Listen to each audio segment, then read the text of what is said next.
अंदरूनी कम्युनिकेशन और सोच की लैंग्वेज।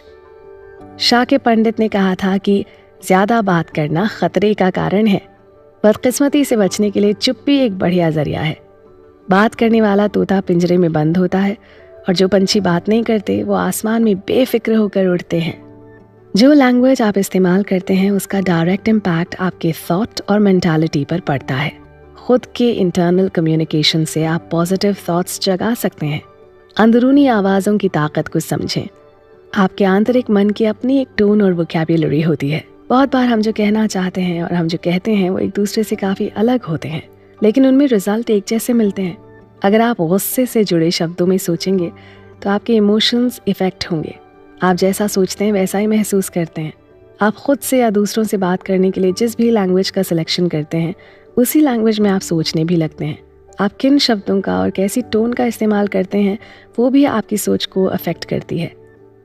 आपने महसूस किया होगा कि कैसे कभी कभी आपका मन किसी इनविजिबल पावर की कंट्रोल में हो जाता है और ऐसे में आपके मन पर और आपकी बातों पर कोई कंट्रोल नहीं रहता। लेकिन ये भी एक इल्यूशन है। आप इसे ख़त्म कर सकते हैं और अगर आप अपने मन को कम्युनिकेट करने की ट्रेनिंग दे दें, आपका सबसे बड़ा दुश्मन बाहर नहीं बल्कि आपके मन में बैठा है।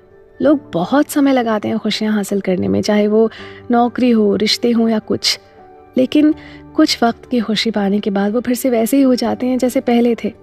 ऐसा क्यों? कभी आपने इसके बारे में सोचा है?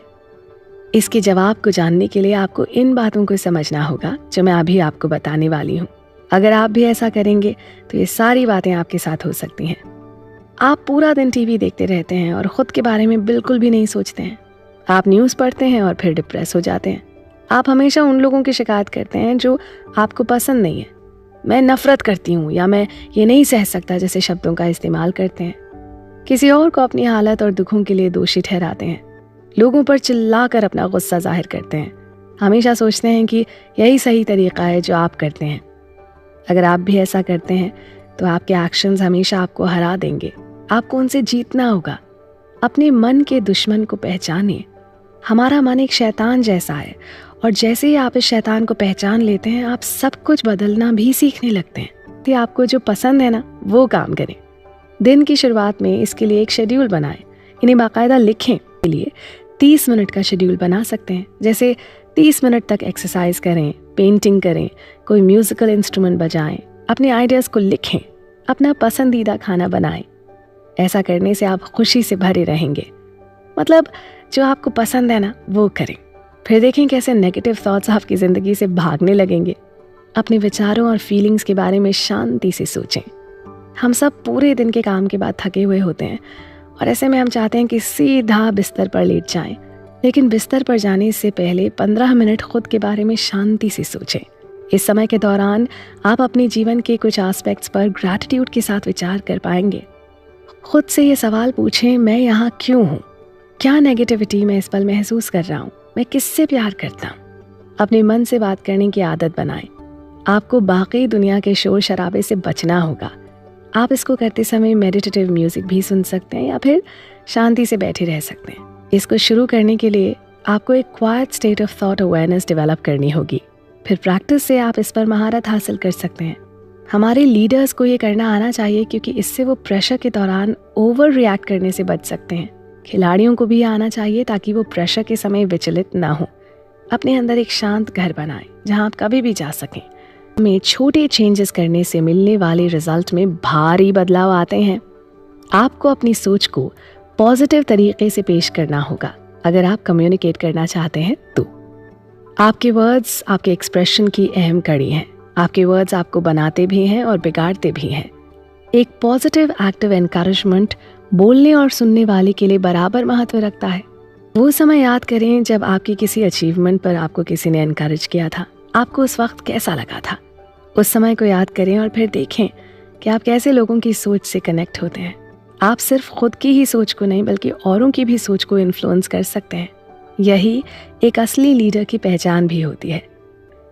क्या कभी आपने मोटिवेशनल स्पीकर्स को सुना है? अगर सुना होगा तो देखा ही होगा कि उनकी आवाज़ में एक पॉजिटिविटी झलकती है। वो लोगों से ऐसे बात करते हैं जैसे वो उनसे प्यार करते हों। वो जेन्युइनली ख्याल रखते हैं उन लोगों का जो उनकी बातें सुन रहे होते हैं। इसलिए तो उनके लाखों फॉलोअर्स होते हैं। लोग सुनना चाहते हैं कि वो क्या कह रहे हैं। आपको लगता होगा कि ये सब फजूल की बातें हैं, लेकिन इसमें हकीकत है। अपनी नेगेटिव लैंग्वेज को मोटिवेशन, इंस्पिरेशन लैंग्वेज से बदलें और फिर लोग आपके बारे में कहेंगे वो कितनी पॉजिटिव एनर्जी से भरी रहती है, मुझे उसका साथ अच्छा लगता है, उसने जो कहा वो मुझ में भी रेजोनेट करता है, उसने जो कहा ना उससे मेरी ज़िंदगी और नज़रिया दोनों बदल गए। ऑथर कहते हैं जब भी उन्हें किसी में बुराइयां दिखने लगती थीं तो वो तुरंत खुद को उनकी अच्छाइयां ढूंढने में लगा देते थे। इसमें समय लगेगा, लेकिन धीरे धीरे आप ये पॉजिटिव थॉट एनर्जी चुन लेंगे। 6 स्ट्रैटेजीज हैं जो हमें तुरंत प्रैक्टिस में लानी चाहिए। 1, किसी के बारे में बुरा बोलने से बचें। 2, पावर वर्ड्स पे फोकस करें, ऐसे वर्ड्स का इस्तेमाल करें जो उत्साह से भरे हुए हों। 3, फ्यूचर के टारगेट और प्लान पर फोकस करें। 4, एक पॉजिटिव लाइट से अपने पलों को फ्रेम करें। कोई भी काम करने के लिए सबसे सही समय अभी है, किसी और दिन का इंतजार मत करें। 5, अपनी स्पीच से नेगेटिव वर्ड्स और फ्रेजेस निकाल कर फेंक दें। कुछ नेगेटिव वर्ड्स हैं जैसे असंभव, मैं ये नहीं कर सकता, नफरत वगैरह वगैरह, इनको आज से ही निकालना शुरू कर दें। और 6, बुरे इंसिडेंट के बारे में बात करने से बचें जो आपके बस में नहीं है। रोज़ ऐसी कई बातें होती हैं जो हमारी इमोशनल स्टेट को इन्फ्लुएंस करती हैं। अगर हम उन्हें इसकी इजाज़त दें तो प्रेयर्स ज़रूर करें, अपनी सोच को ऑर्डर में लाएं, फिर देखें कैसे पॉजिटिव मेंटालिटी भी आने लगेगी, क्योंकि अपनी सोच को ऑर्डर में लाने से आप हमेशा सही डायरेक्शन में जाएंगे। अपनी सोच का सही यूज़ करें और इमोशंस को कंट्रोल करें। जोसेफ कैम्बल ने कहा था कि एक ऐसी जगह ढूंढो जहां खुशी हो, फिर देखो कि खुशी कैसे आपके दर्द को जलाकर राख कर देती है। आपको अपने इमोशंस को कंट्रोल करना आना चाहिए। याद रखें कि आपकी सोच इमोशन क्रिएट करने में लगी हुई है। इसको टेस्ट करने के लिए एक ऐसी सिचुएशन सोचें जहां आपको गुस्सा आता हो। इस सिचुएशन के बारे में ध्यान लगाकर सोचें तो आप गुस्सा महसूस करेंगे। सोच और शब्दों की इस ताकत को ही हम अपने इमोशंस कम्युनिकेट करने में लगाते हैं। आप इन दोनों को अलग नहीं कर सकते। अब आप किसी ऐसी चीज़ के बारे में सोचें जो आपको खुशी देती हो, चाहे वो बचपन की यादें हो या कोई प्रोजेक्ट जिस पर आप काम कर रहे हो, या अपने दोस्त, परिवार और बच्चों के साथ ही समय बिताना क्यों ना हो। आप देखेंगे कि आपके इमोशंस गुस्से से खुशी में बदलने लगेंगे। मैंडी हेल ने कहा था कि आपको इस बात को जान लेना चाहिए कि अगर कोई डोर क्लोज्ड है तो इसकी सिर्फ वजह यही है कि उसके पीछे की चीज़ आपके लिए नहीं है। इसीलिए ऐसी चीज़ों की खोज में ना निकलें जो आपको नुकसान पहुंचा सकती हैं और आपके किसी काम की नहीं है। आखिर में हम यही तो चाहते हैं ना कि हम अपने बारे में अच्छा महसूस करें और अपनी सराउंडिंग्स और लोगों को एक अलग नज़रिए से देखें। कल्पना करें कि आप अपना इमोशनल वेलबींग कभी भी बदल सकते हैं। आपको अपनी मेंटल स्टेट को बदलना आना चाहिए। बस जब आपको रियलाइज़ होगा कि आप तेज़ी से अपना मेंटल स्टेट बदल सकते हैं तो आप एक नए आत्मविश्वास से भर जाएंगे। पॉजिटिव एक्शन लेने से पॉजिटिव विजन डेवलप करें। एक टास्क पर फोकस करना चाहिए, तभी आपको अच्छे परिणाम मिलेंगे। अपने काम को शुरू करने से पहले उसकी प्लानिंग करें। आपको ये पता होना चाहिए कि आप क्या कर रहे हैं। कभी कभी जब हम किसी काम पर फोकस करते हैं तो दूसरा काम हमें डिस्ट्रैक्ट करता है।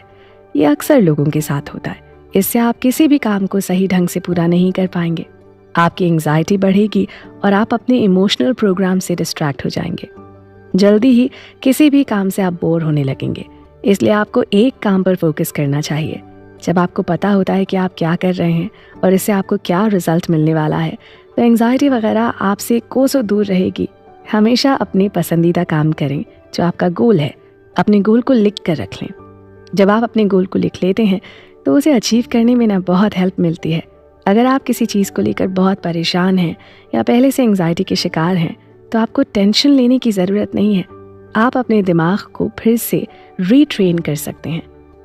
आपको दलाई लामा की इस बात पर गौर करना चाहिए कि पॉजिटिव एक्शन लेने से पहले आपको पॉजिटिव विजन डेवलप करना होगा।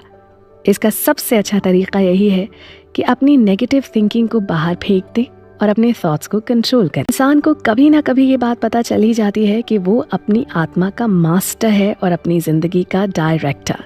इस बात को आपको जल्दी ही समझ लेना चाहिए, देर मत कीजिए। इसे जल्दी ही समझ लेने से आपकी ज़िंदगी आसान हो जाएगी और आपके हिसाब से चलने लगेगी। आपके आसपास बहुत से ऐसे लोग होंगे जो अपने को दूसरों से कम आंकते हैं, इसलिए वो ऐसे सेंटेंसेस का इस्तेमाल करते होंगे कि मुझे बिलीव नहीं हो रहा है उसने मेरे साथ ऐसा किया, मेरे साथ अक्सर कुछ ना कुछ गलत होता है, वो मुझे बहुत गुस्सा दिलाता है, सब कुछ सही होता अगर मुझे वो मिल जाता, मैं बहुत खुश रहूँगा। देखो उसकी किस्मत कितनी अच्छी है, उसके पास कितना कुछ है, मेरे पास कुछ भी नहीं है, मेरी ज़िंदगी झंड है या मेरी ज़िंदगी बेकार है। कुछ लोगों की किस्मत ही अच्छी होती है। अगर आप भी ऐसे सेंटेंसेस का इस्तेमाल कर रहे हैं तो आप खुद से ही खुद को लो लेवल पर ला रहे हैं। आप अपनी सोचने की शक्ति को खुद से ही कमज़ोर कर रहे हैं। आप अपनी आत्मा के मास्टर हैं। आप जो चाहे वो अचीव कर सकते हैं। आप जल्दी से जल्दी इस बात को समझ लें और इस पर काम करना शुरू कर दें। बस दिमाग में इस बात को रख लें कि आप यूनिक हैं। सैम हैरिस ने कहा था कि आप जो कुछ भी एक्सपीरियंस करते हैं और दूसरों की ज़िंदगी में जो कुछ भी कंट्रीब्यूशंस करते हैं, उसका बेस आपका दिमाग होता है। इस फैक्ट को समझ लें तो इसे ट्रेन करने में आपको बहुत आसानी होगी। कभी कभी कुछ लोग बहुत टेंशन में होते हैं, उन्हें अपनी टेंशन का कारण ही नहीं पता होता, कभी कभी वो जानना भी नहीं चाहते। ऑथर कहते हैं कि आपको अपनी कॉमन वरीज को आइडेंटिफाई करना होगा, फिर आपको इस चीज़ पर कॉन्सेंट्रेट करना होगा कि आप जो टाइम उस चिंता में बिताते हैं उसका किसी और चीज़ में इस्तेमाल करें। हम एक मटीरियलिस्टिक वर्ल्ड में जी रहे हैं। हमारे पास स्ट्रेस लेने की बहुत सारी वजहें होती हैं, जैसे अपने बच्चों के फ्यूचर को लेकर, पड़ोसी को लेकर, अगला इलेक्शन कब है, या मेरे ताऊजी के बेटे के पास बहुत पैसा है, वो बहुत तेज़ी से ग्रो कर रहा है, वगैरह वगैरह। ऐसी सोचना आपको बहुत नुकसान पहुंचाती है। आपको ये सोचना है कि आप तो बेस्ट हैं, आप वो कर सकते हैं जो दूसरा नहीं कर सकता। जाने माने लोग पॉजिटिव चीज़ों पर फोकस बनाए रखते हैं, चाहे उनके आसपास कुछ भी हो रहा हो। वो अपने पास्ट की फेलियर से ज़्यादा अपने पास्ट की सक्सेसेस पर फोकस करते हैं। आने वाली मुश्किलों के बारे में सोचने के बजाय आपको अपने टारगेट को कंप्लीट करने के बारे में सोचना चाहिए। तो फिलहाल ये शो आपको कैसा लगा? अपना प्यार और सपोर्ट प्लीज आप हमें कमेंट सेक्शन में शेयर कर सकते हैं।